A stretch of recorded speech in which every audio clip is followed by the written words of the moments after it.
ce matin, on va s'intéresser au premier roi d'Israël. Alors, il faut savoir qu'à la base, Dieu, dans son plan, n'avait pas prévu qu'Israël ait un roi. Mais Israël voulait faire comme les nations environnantes. Ils ont demandé à Dieu un roi. Bon, alors Dieu leur a donné un roi. Mais c'est Dieu qui devait régner sur le peuple d'Israël. Ce n'était pas un roi. Et alors, il a choisi Saül. Saül, c'est quelqu'un de particulier. Il était assez humble au début, quand Dieu l'a choisi. Ils sont venus le chercher. Il était derrière les bagages en train de se cacher. Pourtant, il était grand, mais il se cachait derrière les bagages. Et au départ, il a été vraiment un instrument extraordinaire entre les mains de Dieu. La Bible dit qu'il a prophétisé, qu'il a eu un cœur nouveau, qu'il a remporté de belles victoires. Et à un moment donné, il s'est passé quelque chose dans son cœur et il y a eu comme une décadence. Alors, il faudrait lire au moins 4 chapitres, mais on va lire le commencement et puis la fin. Et après, on va lire quelques versets entre chaque passage. On va lire le verset 1er du chapitre 13 de 1 Samuel. Donc 1 Samuel chapitre 13, ensuite 1 Samuel chapitre 16. Et entre ces chapitres-là, il s'en passe des choses, mais laissez votre Bible ouverte, on va voir quelques versets au fur et à mesure. On va essayer de comprendre qu'est-ce qui s'est passé dans la vie de cet homme. Saül, âgé de 3 petits points. Donc là, il y a certainement dans la copie un manque. Voilà, mais il devait avoir à peu près 40 ans. Lorsqu'il devint roi, et il avait déjà régné 2 ans sur Israël. Donc Dieu l'a choisi. Hein, le peuple a demandé, donc vous voulez un roi? Je vous donne un roi, il n'y a pas de problème. Et à la fin, au chapitre 16, l'Éternel dit à Samuel, « Quand cesseras-tu de pleurer sur Saül? Je l'ai rejeté afin qu'il ne règne plus sur Israël. » C'est terrible ça, non? Arrête de pleurer sur lui, c'est bon, je l'ai rejeté. On va dire, mais Dieu, il s'est trompé alors? Non, Dieu ne se trompe pas. C'est l'attitude de Saül qui fait qu'il s'est rejeté lui-même. Dieu ne rejette personne. Mais c'est parfois notre attitude qui va nous disqualifier. Pourtant, quand je regarde la vie du roi d'Israël, le roi Saül, on peut dire qu'il a bien commencé, mais il a mal fini. Un peu comme l'apôtre Paul le dit dans l'épître aux Galates, commencer par l'esprit, finir par la chair. Vous couriez si bien, qui vous a arrêté? C'est ce que Paul dit. Il a bien commencé, il a bien couru, il a été humble, utile entre les mains de Dieu, il a été un instrument choisi de la part de Dieu, il a été une bénédiction, mais son état de cœur a fait qu'il y a eu comme une décadence. Et on va voir les étapes de cette décadence, et le drame, c'est qu'il a fermé son cœur. Il ne s'est pas repenti, il s'est endurci. Alors, on dirait qu'à chaque fois, il descend, jusqu'à ce qu'il tombe. Et je pense qu'il faut bien comprendre une chose, c'est qu'à la base, il avait quand même les qualités spirituelles qui lui permettaient d'être un instrument de bénédiction entre les mains de Dieu. Et Dieu, dans sa grâce, a tout donné à Saül pour qu'il puisse réussir. Mais quand même, il y a une part de responsabilité dans la vie de Saül. Il devait gérer le capital que Dieu a mis en lui. Alors, ce matin, je peux certainement pas me tromper en disant que si nous sommes là, ce n'est pas par erreur. Dieu nous a choisis. Pour que nous puissions tous être des instruments de bénédiction, des instruments de délivrance, afin que nous puissions servir à sa gloire. Mais c'est à nous de gérer ce que Dieu a mis dans nos cœurs. Il a mis en chacun d'entre nous des choses extraordinaires, complémentaires, afin que tout le peuple puisse travailler à l'avancement de son œuvre. Mais c'est à nous de gérer ce que Dieu a mis en nous. Et si on ne gère pas ce que Dieu a mis dans notre cœur, il peut y avoir une hémorragie. Et on va perdre ce que Dieu nous a donné. Et on va finir par se perdre. Malheureusement, nous connaissons tous des gens qui avaient tout pour réussir. On connaît tous des chrétiens qui avaient bien commencé. Ils ont été pleins de talent pour Dieu, pleins de zèle pour Dieu, pleins d'enthousiasme, pleins de foi. Et ils se sont égarés.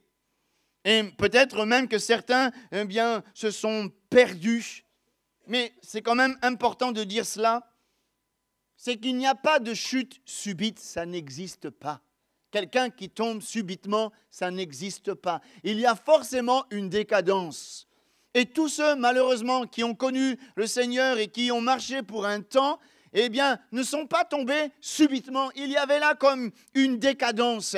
Il y avait là une hémorragie. Ils ont perdu la vision. Ils ont perdu le dépôt de Dieu. Ils ont perdu l'onction que Dieu leur avait donnée. Et Saül, pareil, il n'est pas tombé du jour au lendemain. Quand on regarde la vie de Saül, on voit une décadence progressive.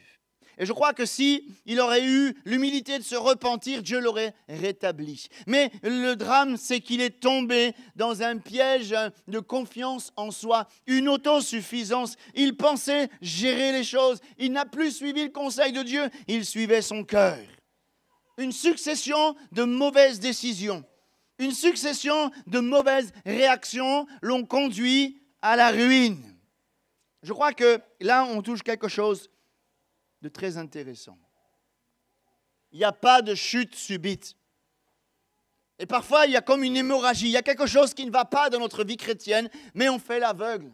On ne veut pas voir la réalité en face, parce qu'on ne veut pas perdre la face, parce qu'on veut se séduire soi-même en disant « Non, c'est bon, je vais m'en sortir ». Mais s'il y a une hémorragie, il faut arrêter cette hémorragie. Sinon, on va perdre des forces, on va perdre l'onction et on va se perdre. Essayons de comprendre ce qui est arrivé à Saül. Quels sont, j'ai marqué le titre du message, c'était les 7 faux pas. On dirait qu'à chaque fois, il y avait une décadence. Il y a eu 7 faux pas. On va essayer de voir. Et l'apôtre Paul dit que toutes ces choses ont été écrites pour nous servir d'instruction.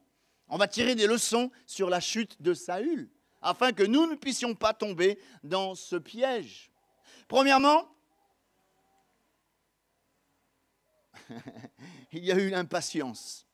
Allez, on va lire dans 1 Samuel, chapitre 13, on va lire plusieurs passages, parce qu'on ne pouvait pas tout lire, mais on va lire plusieurs passages. 1 Samuel 13, versets 8 à 13. Le contexte de ce texte, c'est qu'il y avait les Philistins, et à l'époque, l'Israël faisait la guerre aux Philistins, c'était les ennemis, et il devait avoir une tension palpable. Et voilà que Samuel avait dit, tu attends 7 jours, et ensuite on offrira des sacrifices. Parce qu'Israël, à chaque fois qu'il allait à la guerre, pour s'assurer de la présence de Dieu, il offrait des sacrifices. Pour dire, voilà, Dieu, tu es avec nous et c'est en ton nom qu'on va combattre. Alors regardez ce qui s'est passé. Samuel lui dit, tu attends 7 jours. Alors il est dit au verset 8, il attendit 7 jours selon le terme fixé par Samuel. Mais Samuel n'arrivait pas à Kilgal. Et le peuple se dispersait loin de Saül. Alors Saül dit, amenez-moi l'holocauste et les sacrifices d'action de grâce. Il offrit l'holocauste. Comme il achevait d'offrir l'holocauste, voici Samuel arriva, et Samuel sortit au-devant de lui pour le saluer. Samuel dit, mais qu'as-tu fait? Saül répondit, lorsque j'ai vu le peuple se disperser loin de moi et que tu n'arrivais pas au terme fixé et que les Philistins étaient assemblés à Michmash, je me suis dit, les Philistins vont descendre contre moi à Kilgal, je n'ai pas imploré l'Éternel. C'est alors que je me suis fait violence et que j'ai offert l'holocauste. Samuel dit à Saül, tu as agi en insensé. Tu n'as pas observé les commandements que l'Éternel que je t'avais donnés. Alors ici, on voit qu'il y a une faiblesse, une première hémorragie, c'est l'impatience. Parce que Samuel a bien dit, tu attends 7 jours. Mais lui, on dirait qu'il perdait le contrôle. Le peuple commençait à s'agiter, les Philistins commençaient à mettre la pression. Alors il a pris les choses en main, il n'a pas attendu l'heure. Il a devancé les choses. Il a fait quelque chose qui n'est pas bien parce que lui, le roi, il a pris les choses en main, il a offert les sacrifices. Or, nous savons que les rois ne doivent pas offrir de sacrifices. Ils n'ont pas le droit de le faire, ce n'est pas leur vocation. Et voilà que par l'impatience, il a pris une autorité qui n'était pas la sienne. Par son impatience, il a pris les choses en main, il a devancé Dieu. Et on pourrait penser que quand même, c'est compréhensible quand on voit la chose. Il y avait la pression, il fallait agir il fallait faire quelque chose. Le peuple était sous pression et on pourrait penser que Saül n'a rien fait de mal. C'est simplement prendre un peu le devant sur le Seigneur. Il y avait là la pression des Philistins, le peuple commençait à s'agiter. On pourrait presque lui donner raison. Mais non, L'impatience, frères et sœurs. Vous savez ce que ça fait l'impatience? L'impatience, on va agir avant Dieu. L'impatience, on va intervenir alors que Dieu n'est pas encore intervenu. L'impatience fait qu'on prend les choses en main. Ce n'est plus Dieu qui contrôle, c'est nous. L'impatience a gâché l'occasion d'être béni. Il aurait eu certainement une grâce particulière, mais parce qu'il a devancé les choses. Réfléchissons un instant.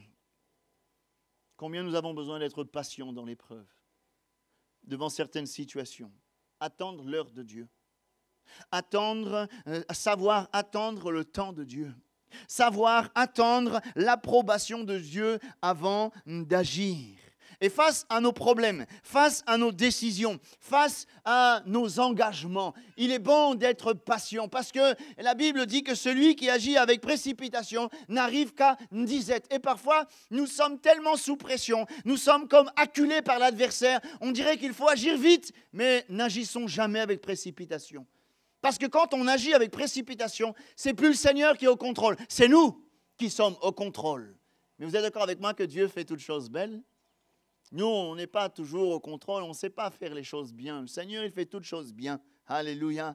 Et la Bible dit qu'il est bon pour l'homme d'attendre le secours de l'Éternel en silence. L'impatience est une forme d'incrédulité. J'aimerais vous dire que Dieu n'est jamais en retard.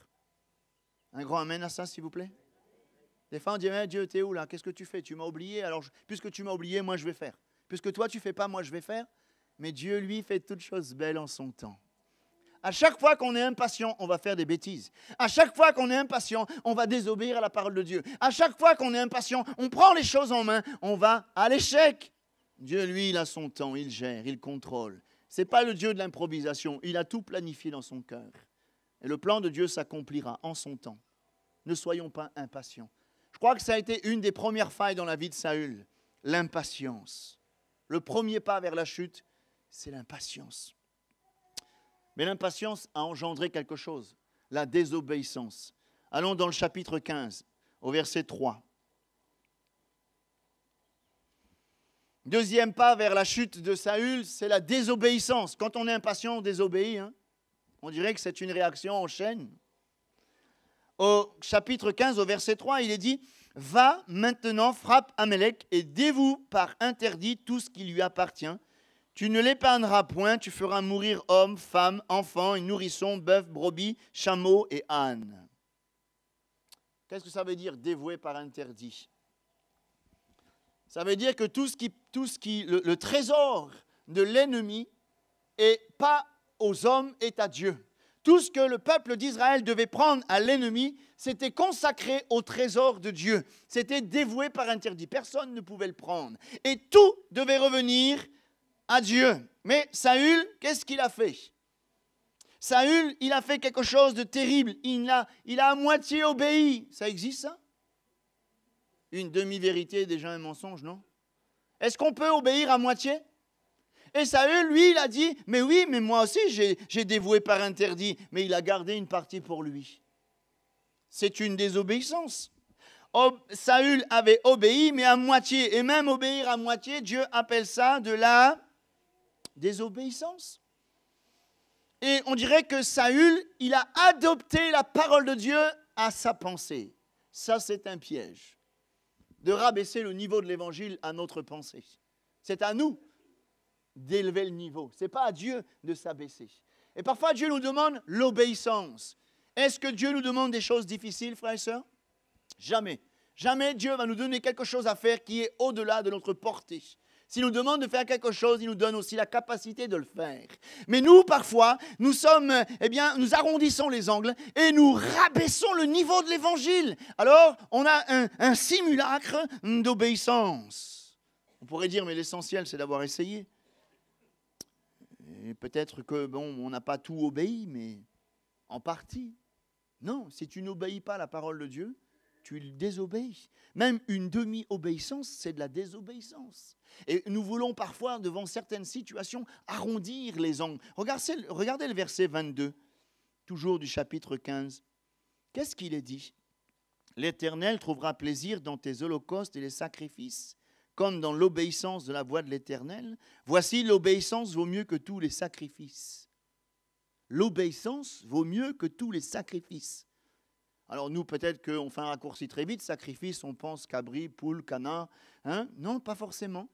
L'obéissance vaut mieux que tous nos exploits. L'obéissance vaut mieux que tous nos services. L'obéissance vaut mieux que tout notre engagement. L'obéissance vaut mieux que tous nos beaux discours.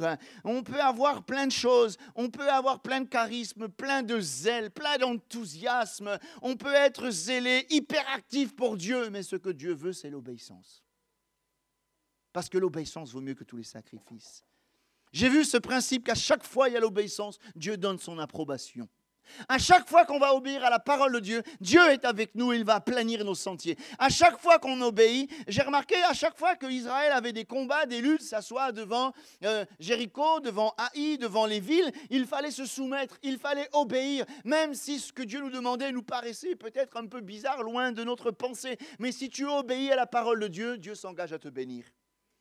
Et parfois, nous voulons abaisser. Oui, mais Dieu connaît mon cœur. Oui, ça, c'est une porte de sortie un peu trop facile. Oui, mais Dieu connaît mon cœur. De toute façon, moi, je le fais avec le cœur. Mais ça ne fait rien. Ce que Dieu veut, c'est l'obéissance. Et à chaque fois qu'on désobéit à l'Évangile, inconsciemment, savez-vous ce qui se passe? On ouvre une porte, comme le frère a ouvert la fenêtre, là. On ouvre une porte à l'adversaire de notre âme. Parce que c'est qui ment depuis le commencement? C'est le diable. Le diable, c'est le menteur. Il ment depuis le commencement. Et à chaque fois qu'on va désobéir, on aura une demi-obéissance, on ouvre une porte à l'adversaire et nous perdons de la puissance, nous perdons l'autorité de Dieu, nous perdons l'approbation de Dieu et mine de rien, on glisse. Si on aime Jésus, on obéit à sa parole. Il est dit dans 1 Jean chapitre 5, verset 2, « Nous connaissons que nous aimons les enfants de Dieu lorsque nous aimons Dieu et que nous pratiquons ses commandements, car l'amour consiste à garder ses commandements et ses commandements ne sont pas pénibles. » C'est beau ça, hein? C'est-à-dire, si on aime Jésus, on lui obéit.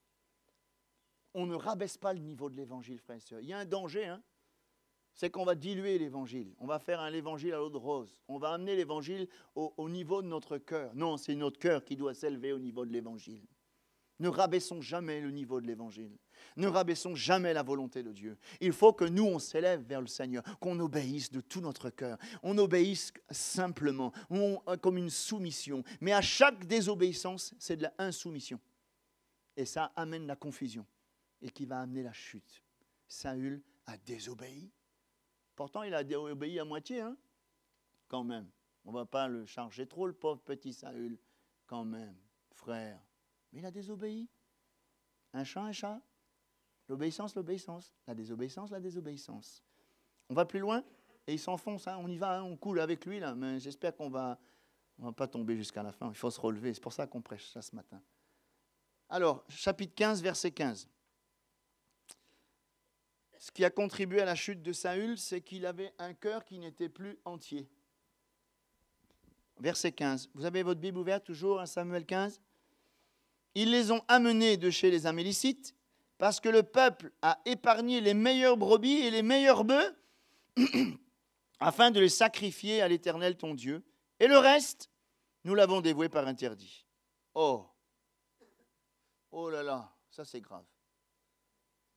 Il a pris le trésor, il a pris le meilleur pour lui, et puis il a donné le restant à Dieu. Mais c'est choquant. Parce que Dieu mérite le meilleur. Oui ou non? Il aurait dû tout donner à Dieu.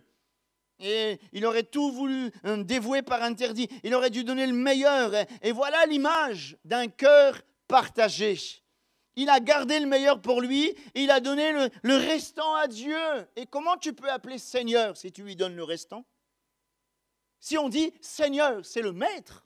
Si on dit le Seigneur, c'est notre roi, c'est notre maître, c'est à lui que revient toute la gloire. Et si on dit Jésus est notre Seigneur, on doit lui donner le meilleur. Alléluia. Pas le restant de notre temps, de notre consécration. Et ce qui s'est passé dans le cœur de Saül, c'est qu'il s'est servi avant le Seigneur. Et je crois que Dieu doit être le premier dans notre cœur. Dans nos décisions, Dieu. Dans nos engagements, Dieu. Dans notre consécration, Dieu. Dans notre emploi du temps, Dieu en premier. Toujours servi en premier le Seigneur. Si Dieu n'est plus le premier dans ta vie, tu es en danger. Il y a peut-être quelque chose qui a pris la place de Dieu dans ta vie. Ça peut être une position, un travail et même un service. Un service pour Dieu ne doit pas remplacer la place de Dieu. Dieu en premier. Et comme parfois on ressemble à Saül, on offre le restant à Dieu et on se sert avant. Mais ce n'est pas du vol ça, se servir avant Dieu. Mais non, Dieu doit être servi en premier. Je pense à notre temps, à notre service, à notre énergie, à notre témoignage, à notre talent, à tout ce que nous avons, Dieu en premier. Alléluia. Ça va, vous me suivez? Frères et sœurs, si notre cœur n'est plus entier à Jésus, il y a quelque chose qui a rongé le cœur. Vous voyez? C'est comme à Saint-Louis, je ne sais pas si vous voyez à côté de l'hôpital, il y a un gros pied de baobab. Il est mort. À ce qui paraît, c'est le plus gros de la Réunion. À Mayotte, il y en a des plus gros, hein? Beaucoup plus gros. Et imaginez qu'une toute petite bestiole qui s'appelle la termite, qui mange le bois. Imaginez qu'il y en a une centaine là-dedans. Ça fait du bruit les termites en plus, hein? Tchac, tchac, tchac, tchac, ça mange. Quand on regarde le pied de bois, on dit waouh, il est costaud, il est beau. Qui c'est qui fait tomber l'arbre? 4 petits bébêtes, ils mangent dedans et d'un seul coup, schlac, ça tombe par terre parce que de l'intérieur, il est rongé. C'est exactement ce qui se passe quand Dieu n'a plus la première place dans notre cœur. Quand on lit la parole de Dieu, c'est marqué au commencement, Dieu. Frère, sœur, est-ce que dans ta vie, tu peux dire ça? Au commencement, Dieu. Au commencement de ma journée, Dieu. Au commencement de mes décisions, Dieu. Au commencement de mon service, Dieu. C'est le premier. Dieu ne regarde pas l'apparence de nos cœurs. Dieu regarde la place qu'il a dans nos cœurs. Peut-être qu'au départ, c'était Dieu en premier. Au départ, c'était ses intérêts. Au départ, c'était ses affaires. Au départ, c'était le royaume de Dieu. Mais maintenant, on dirait que c'est ta position, ta pensée, ton service, ta volonté, ta gloire. Oh! Mais le Seigneur a dit un jour, on ne peut pas servir 2 maîtres à la fois. On ne peut pas se servir, même de l'Église. Et je crois, comme dit la parole de Dieu dans l'Apocalypse, ce que j'ai contre toi, c'est que tu as perdu la flamme de ton premier amour. Et Saül, au départ, Dieu était en premier, les frères et sœurs. Mais sa gloire a pris la place, sa pensée, sa volonté, sa position. Il est tombé comme un prince quelconque. Remettons Dieu au centre de nos vies. Remettons Dieu au centre de nos rassemblements. Remettons Dieu au centre de notre assemblée. Et si aujourd'hui tu réalises que comme Saül, Jésus, il n'a plus la première place, comme dit l'Apocalypse, repens-toi et du zèle. Seigneur, reviens, je veux que tu sois vraiment le Seigneur. Tu ne peux pas dire Seigneur s'il n'est pas le premier. Il y a une contradiction dans ce que tu dis. La Bible dit ceci, que les yeux de l'Éternel parcourent la terre pour soutenir ceux dont le cœur est tout entier à lui. Il y a peut-être quelque chose dans ta vie qui a pris la place de Dieu. Remets Dieu en premier. Un cœur partagé, c'est un pas vers la chute. Un cœur où Dieu n'est plus le premier, c'est un cœur qui n'est pas loin de tomber. L'Esprit de Dieu ne peut pas agir librement dans un cœur qui est partagé. L'Esprit de Dieu ne peut pas agir dans ta vie si ton cœur est partagé. Un cœur tout entier à lui, tu es sous l'onction du Saint-Esprit. Tu vas devenir un instrument de bénédiction. Alléluia. Gloire à Dieu. Ça va? Nous continuons? Parce qu'ils s'enfoncent même. Hein? Allez. Et le pire, 1 Samuel 15, 21. Allez, vous avez toujours la Bible ouverte? 1 Samuel 15, 21. Qu'est-ce qu'il est dit? On va même lire un petit peu avant. J'ai amené Agad, roi d'Amélec. J'ai dévoué par interdit les Amélicites. Mais le peuple a pris le butin des brebis, des bœufs comme prémisse de ce qui devait être dévoué afin de les sacrifier à l'Éternel, ton Dieu, à Gilgal. Ici, il y a une erreur. Une erreur terrible qu'a commise Saül. C'est que lui, il endurcit son cœur. Il a mis les erreurs, Dieu a mis à jour sa faille. De toute façon, devant Dieu, il n'y a rien qui est secret. Hein? Mais on dirait qu'il est entêté. Il ne voulait pas reconnaître ses fautes. Il préfère le mettre sur le dos du peuple en disant « Mais ce n'est pas moi, Seigneur, c'est le peuple qui s'est endurci. C'est le peuple qui était agité. C'est jamais lui le pauvre petit. » C'est ça le drame de Saül. c'est que Saül n'a pas reconnu, il n'a pas confessé son erreur, il s'est endurci. Il aurait pu se repentir. D'ailleurs, c'est ce qui fait la différence entre lui et David, parce que David, il n'était pas mieux aussi. Lui, il a commis adultère, il a commis meurtre. Mais la différence entre David et Saül, c'est que David, il s'est repenti. Donc il est resté sous l'onction du Saint-Esprit. Seigneur, je me suis trompé. Seigneur, je suis tombé. J'ai péché, alors je te demande pardon. Et Saül, non Seigneur, c'est pas moi. C'est eux, Seigneur. C'est jamais notre faute. Hein? C'est toujours la faute des autres. Seigneur, c'est pauvre, si tu savais, Seigneur. On cherche toujours des excuses. On cherche toujours des boucs émissaires. Mais ce n'est pas le remède. Quand on est là, on dit, c'est pas moi, c'est eux. On ne voit pas la réalité en face et on s'enfonce. Si on a commis quelque chose qui n'est pas bien, reconnaissons-le. Regardez David dans le psaume 32, le psaume 51, il est passé par une vraie repentance, un cœur contrit, humilié, et de nouveau Dieu l'a béni, le Saint-Esprit a continué à agir. Et lorsque nous avons dévié du plan de Dieu par la désobéissance, la solution, ce n'est pas de chercher un bouc émissaire, des excuses. Mais frère, si tu savais dans le contexte que j'étais, c'est pour ça. Mais quel contexte? Dans n'importe quel contexte, Dieu est avec toi. Et si tu as dévié, tu dois te repentir. Car la Bible dit que celui qui avoue ses transgressions et qui les délaisse obtient miséricorde. Avoue-le, reconnais-le, ne dis pas que c'est la faute des autres. Hein, parfois, on voudrait mettre la faute des autres. Saül, alors qu'il a fauté, au lieu de s'humilier devant Dieu, il a raidi le coup. Mais il y a un verset qui est terrible là-dessus. Hein. Celui qui mérite d'être pris et qui raidit le coup sera brisé subitement. Et je crois que si on a péché, si on a fauté, si on a failli, si on a manqué le but, ne dites pas que c'est la faute des autres. C'est la faute d'eux, c'est la faute d'eux. Non, c'est ta faute. Parce que chacun est responsable de sa situation. Et nous ne devons pas envoyer la faute sur les autres. Pourtant, nous voyons au verset 25, regardez au verset 25, « Je te prie, pardonne mon péché, reviens à moi. » Le pauvre, on dirait qu'il y a une repentance pourtant. Mais c'est une fausse repentance. Parce qu'il ne voulait pas perdre la face devant les anciens. Il ne s'est pas repenti devant Dieu, il s'est simplement repenti devant les hommes pour ne pas perdre la face. Il ne s'est pas humilié devant Dieu, il s'est humilié devant les hommes parce qu'il ne pouvait pas perdre la face. Mes frères et sœurs, il faut mieux craindre Dieu que les hommes. Hein? Si tu as désobéi, là, ne fais pas un simulacre de repentance. Mais devant Dieu, tu continues à faire les mêmes choses. Arrête! Il faut mieux te repentir devant Dieu, être vrai.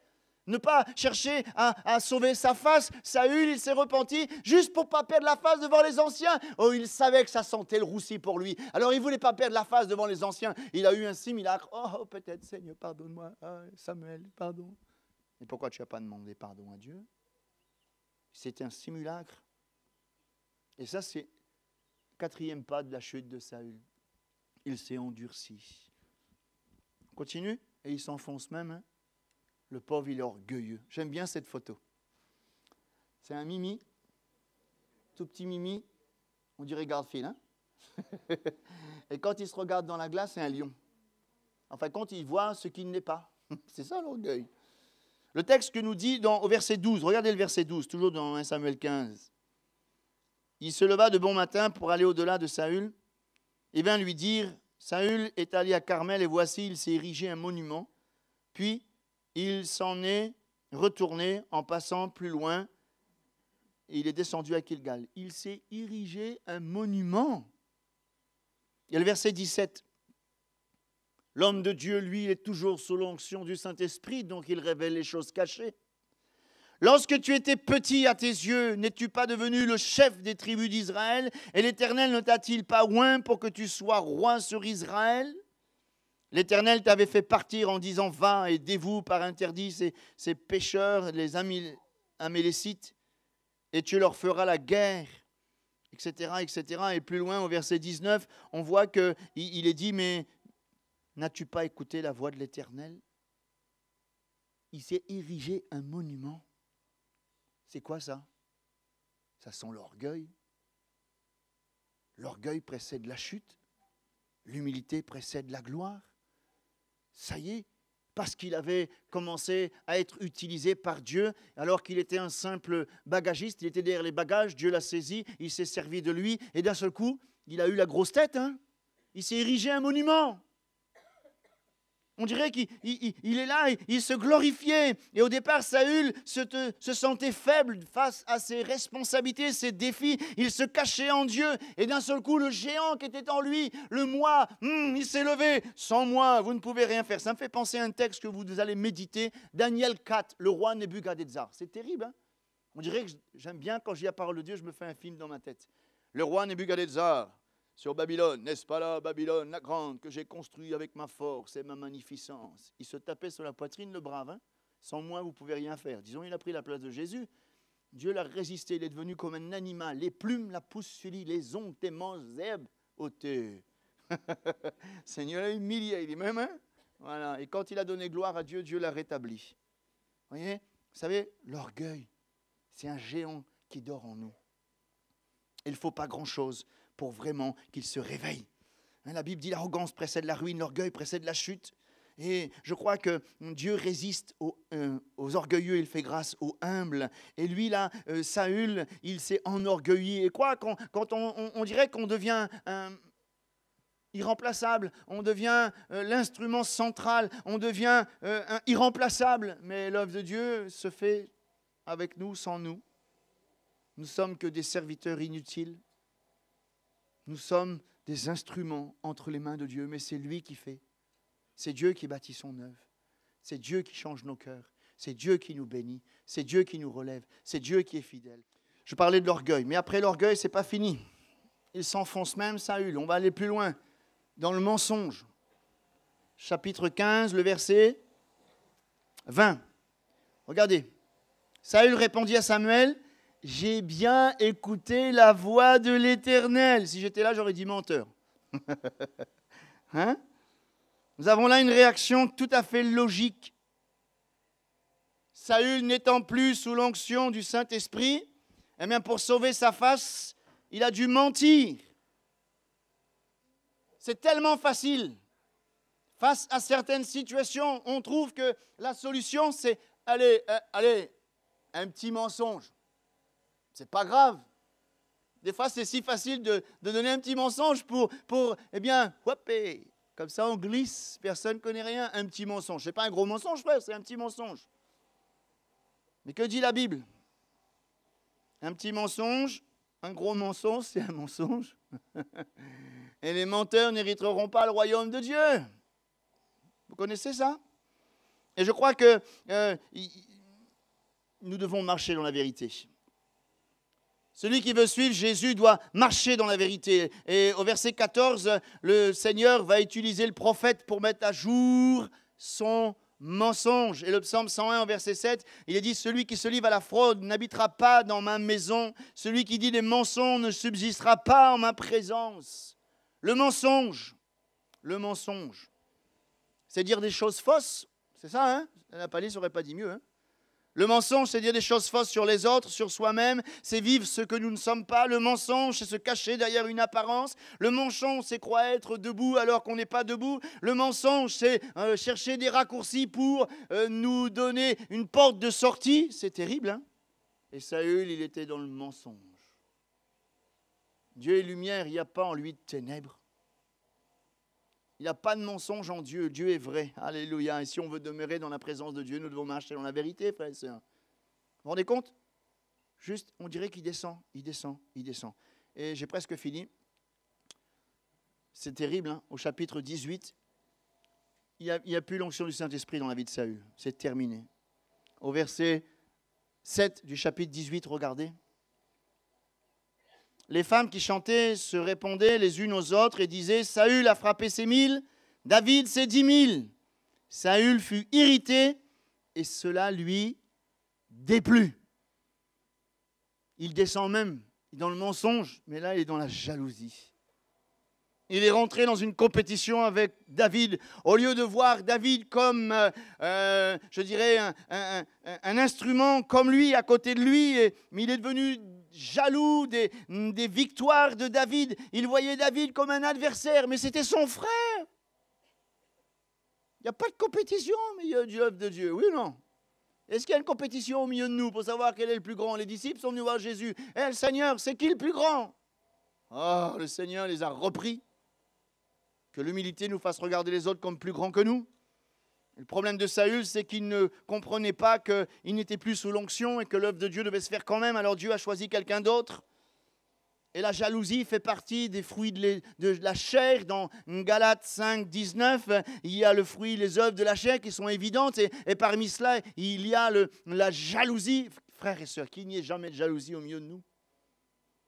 Peu importe ce que Dieu fait à travers nos vies, peu importe si Dieu nous utilise, peu importe si Dieu utilise un frère, le bénit, c'est être un instrument, mais peu importe, la jalousie ne vient pas de Dieu. Et Saül, il descend, il descend, il descend.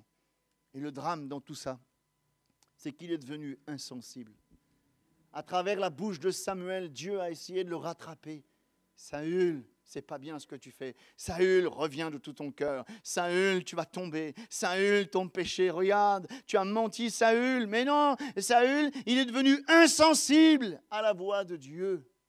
C'est ça le drame. L'Esprit de Dieu ne pouvait plus agir en Saül. Voyez-vous, quand on se séduit nous-mêmes par de faux raisonnements, on tombe, on chute, on descend, on ferme son cœur. Dieu nous parle tantôt d'une manière, tantôt d'une autre, parce qu'il nous aime. Il veut qu'aucun de nous ne tombions, mais il nous parle tantôt d'une manière, tantôt d'une autre. Il veut nous saisir, mais à un moment donné, si on résiste, savez-vous ce qui se passe si on résiste? L'Esprit de Dieu se tait. Et quand un chrétien n'est plus sous la conviction du Saint-Esprit, il est en danger. Comment il a fini, Saül? Puisqu'il n'y avait plus l'Esprit de Dieu, qu'est-ce qu'il a fait? Il est allé voir une femme qui invoquait l'Esprit des morts. C'est une abomination aux yeux de Dieu. Et après, il était tellement tourmenté qu'il a dit à son serviteur, tire l'épée, tue-moi. L'autre, il a dit, ça ne va pas, non? Donc il a pris l'épée, il s'est jeté dessus. Il est mort. Il est mort. Alors je termine. 1 Corinthiens 10, 17. Celui qui... Il n'est pas marqué celui qui est debout. Hein? Celui qui croit être debout, prenne garde de ne pas tomber. Frères et sœurs, si je regarde la vie de Saül avec vous, on voit qu'il n'est pas tombé du jour au lendemain. Il y a une décadence. Il y a une décadence. 7 pas qui l'ont emmené vers la chute.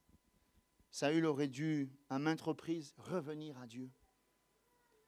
Saül aurait dû, à maintes reprises, faire un bilan de son cœur, de revenir à lui par la repentance. Mais le drame, c'est qu'il s'est endurci. Et j'ai vu dans la parole de Dieu que tous ceux qui s'endurcissent, ils s'éloignent, ils s'éloignent, ils s'éloignent. La chute d'un homme, d'une femme n'est jamais subite.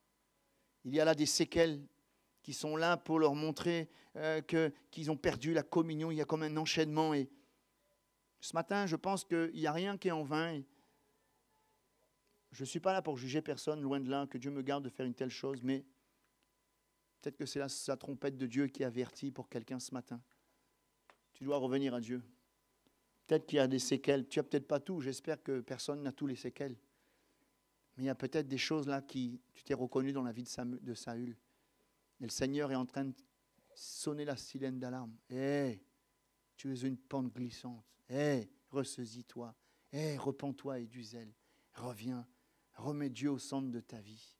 Sinon, la décadence est en marche. Et ensuite, quand tu vas ouvrir tes yeux, il est trop tard. Peut-être ce matin, on devrait faire un petit bilan. Seigneur, sonde mon cœur et dis-moi, le psaume 139, sonde-moi, Seigneur, et dis-moi si je suis sur une mauvaise voie. Alléluia. Relisez ces chapitres. Relisez ces chapitres. Allez, on va prier le Seigneur. Merci, Seigneur, pour ta parole. Elle est la vérité.